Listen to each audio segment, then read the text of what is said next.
जी जनाब। तो जीवी थॉमसन ने ये कहा, दो ऑप्शन दिए उन्होंने, मैग्नेटिक फील्ड अप्लाई की और दो ऑप्शन दिए।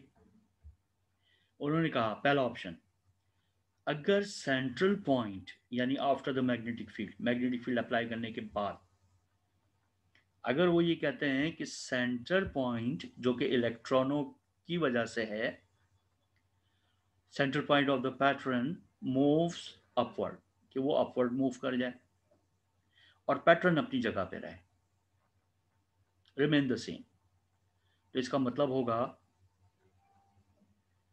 कि ये पैटर्न एक्सरे की वजह से है और हमारा एक्सपेरिमेंट फेल हो जाएगा। लेकिन अगर पैटर्न सेंट्रल पॉइंट दोनों चेंज द पोजीशन, अपनी पोजीशन चेंज कर लें on photographic plate, then it is due to matter wave. अगर इलेक्ट्रॉन के साथ साथ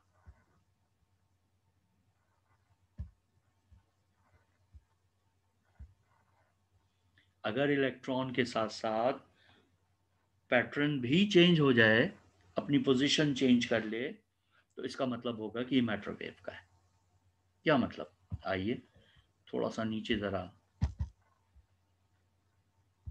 इस चीज़ को नीचे देखते हैं। यह है वो हिस्सा जहाँ ये फिल्म थी और ये फोटोग्राफिक प्लेट थी, ये मैग्नेटिक फील्ड अप्लाई कर दी। ठीक है, अगर इलेक्ट्रॉन यहाँ टकरा कर क्या करेंगे, अपनी एनर्जी लॉस करेंगे और काइनेटिक एनर्जी सिर्फ एक्सरे बनाएंगे, तो इलेक्ट्रॉन तो नेगेटिव चार्ज रखता है, मैग्नेटिक फील्ड में सर्कुलर पाथ बना के ऊपर चला जाएगा, और फोटॉन यहाँ पैदा हुए हैं तो वो फोटॉन इस मैग्नेटिक फील्ड में कोई डिफ्लेक्शन नहीं रखेंगे, क्योंकि photons per magnetic field apply नहीं होती और वो सीधे जाएंगे और पैटर्न अपनी जगह बनाएंगे। यानी अगर एक्सरे की वजह से है तो ये पैटर्न आएगा, this one, due to X ray. इस पैटर्न में ये इलेक्ट्रॉन ऊपर चले गए, पैटर्न अपनी जगह है। अगर पैटर्न अपनी जगह रहा और इलेक्ट्रॉन ऊपर चले गए, ये पॉइंट ऊपर चला गया बीच वाला, तो इसका मतलब ये एक्सरे की वजह से और हमारा एक्सपेरिमेंट फेल हो गया। लेकिन अगर ऐसा होता है कि इलेक्ट्रॉन ऊपर गए हैं और साथ साथ अपना पैटर्न भी ऊपर ले गए, तो बड़ा आसान सी बात है कि जहां इलेक्ट्रॉन जाएंगे पैटर्न भी वहीं जाएगा, बिकॉज मैटर वेव का पैटर्न है और इलेक्ट्रॉन के साथ एसोसिएट कर रही है वो वेव। तो अगर इलेक्ट्रॉन ऊपर की तरफ जा रहे हैं मैग्नेटिक फील्ड में सर्कुलर पाथ बनाते हुए, यानी ये कर्व पाथ बनाते हुए, तो पैटर्न भी अपना अपने साथ ले जाएंगे, तो वो ड्यू टू मैटर वेव होगा। तो जब उन्होंने मैग्नेटिक फील्ड अप्लाई करके अपना एक्सपेरिमेंट दोबारा रिपीट किया, तो उनको ये पैटर्न मिला, दिस वन। इसका मतलब कि ये पैटर्न एक्सरे का नहीं है, ये पैटर्न मैटर वेव का ही है। और ये पहला मौका था जिसमें मैटर वेव के बारे में एक सबूत हासिल हो गया कि यहाँ इलेक्ट्रॉन्स ने डायफ्रैक्शन पैटर्न बनाया है, और इस मैग्नेटिक फील्ड ने ये बात साबित कर दी है कि जहाँ इलेक्ट्रॉन जा रहे हैं वहाँ अपना पैटर्न भी साथ लेके जा रहे हैं, because the electron behave like a wave.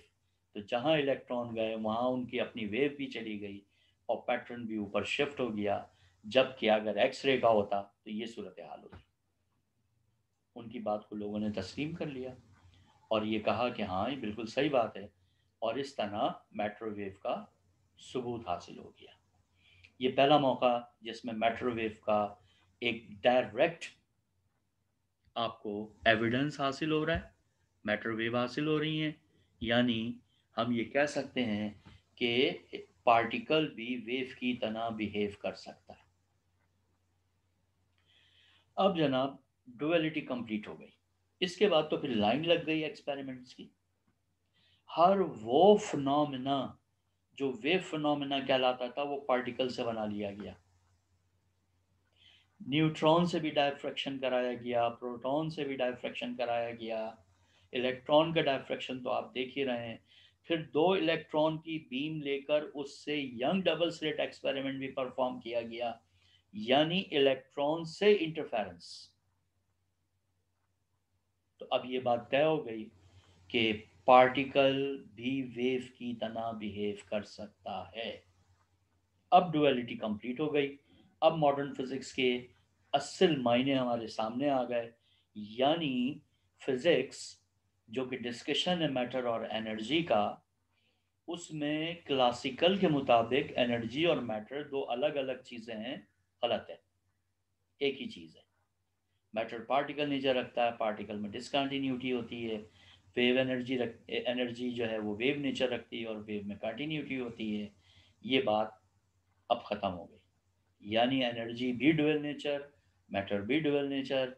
Matter wave और पार्टिकल दोनों तरह बिहेव कर सकता है, एनर्जी भी वेव और पार्टिकल दोनों तरह बिहेव कर सकती हैं। यानी मैटर और एनर्जी अलग अलग वेव और पार्टिकल नहीं हैं, जुदागाना मफहूम नहीं रखते। हम वेव को ही पार्टिकल भी तस्वुर कर सकते हैं और पार्टिकल को भी वेव तस्वुर कर सकते हैं, यानी वो दोनों एक दूसरे में जुड़ी हुई हैं, मदगम है आसान लफ्ज़ों में। तो डी ब्रॉगली के बाद जब पार्टिकल्स से सारे वेव फिनोमेना हासिल कर लिए गए, तो ये डुअल नेचर वाले मामला कंप्लीट हो गए, जो तकरीबन 40 साल तक चले मॉडर्न फिज़िक्स में, 1880 से लेकर और तकरीबन 1935-40 तक।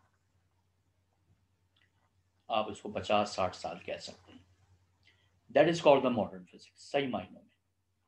लेकिन मॉडर्न फिज़िक्स के आने के बाद, एनर्जी और मास का एक दूसरे में कन्वर्जन होने के बाद, अब हम ये कह सकते हैं कि फ़िज़िक्स एनर्जी मास दोनों पे बेस करता है और इनके इंटर कन्वर्जन पे भी बेस करती है।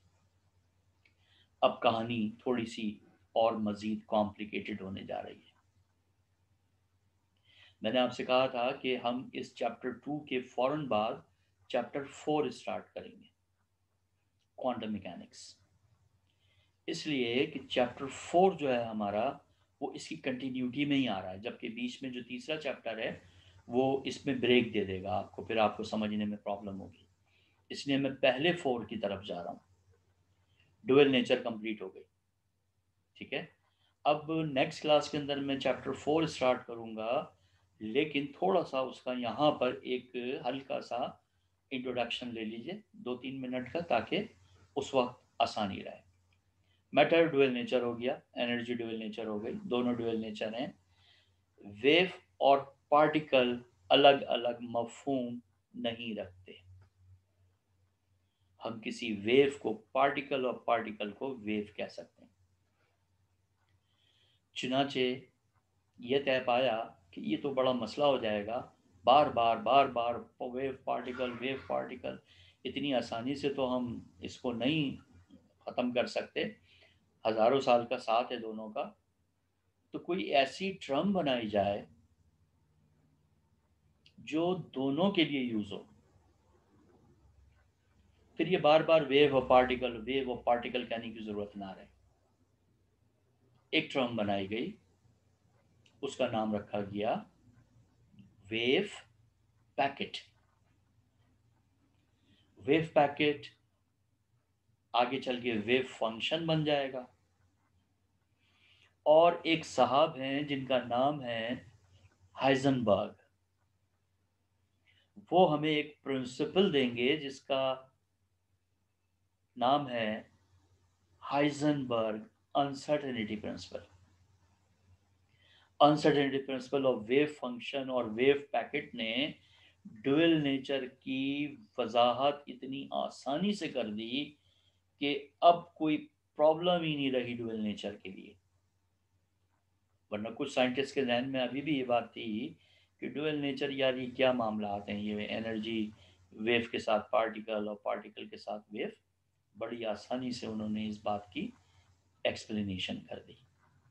तो इंशाल्लाह कल हम डिस्कस करेंगे Heisenberg uncertainty principle, wave packet और उसके एजम्पशंस के वेव पैकेट कैसा होना चाहिए। और जब हाइजनबर्ग का अनसर्टेनिटी प्रिंसिपल हम डिस्कस करेंगे तो ये हमारा पहला टॉपिक होगा क्वांटम मैकेनिक्स वाले चैप्टर का। यानी अब हम क्वांटम मैकेनिक्स की तरफ बढ़ रहे हैं। बहुत बुनियादी बातें सीखेंगे जो इससे पहले आपने कभी कहीं नहीं पढ़ी होंगी, और अब ये चीज़ें आपकी जान कभी नहीं छोड़ेंगी। एज अ फिजिसिस्ट, अगर आपने इन चीज़ों को लिफ्ट नहीं कराई तो फिर फिज़िक्स आपके लिए ऐसी ही बन जाएगी जैसे फिज़िक्स ना पढ़ने वालों के लिए होती है। तो कल तक पे रखते हैं बात को। चैप्टर 2 कंप्लीट हो गया है हमारा, वाज़ेह रहे। पहले मैं चैप्टर 4 पे ले जाऊंगा, फिर चैप्टर 3 पे। तो अब हम चैप्टर 4 इंशाल्लाह कल डिस्कस करेंगे।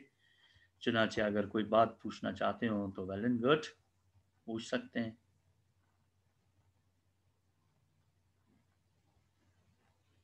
ठीक है, आपकी मैथ्स की क्लास का टाइम हो गया, जा सकते हैं, मैथ्स की क्लास ले सकते हैं। हम अपनी क्लास को यहाँ पर इख्तिताम कर रहे हैं।